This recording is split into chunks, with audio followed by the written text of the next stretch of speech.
pay attention. Pay very close attention. Every document would prove I was innocent.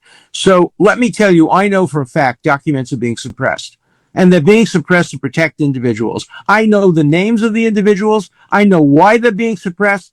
I know who's suppressing them. But I'm bound by confidentiality from a judge and cases, and I can't disclose what I know. But I hand to God, I know the names of people whose files are being suppressed in order to protect them.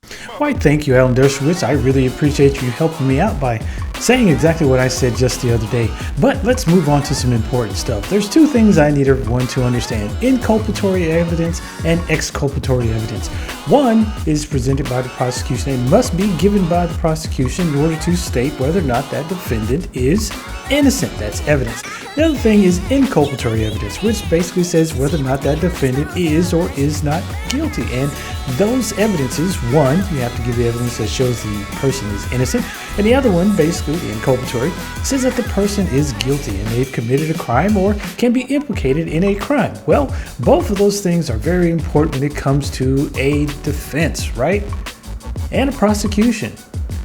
So if someone were to say, for example, if myself or the rest of the world were to say Trump is a rapist, he's always been a rapist, and he's a pedophile, well, then he would come to sue me, and then I would ask for that inculpatory evidence. He would have exculpatory evidence. And those evidence are, one, he would have to present the Epstein files, and he would have to present the client list.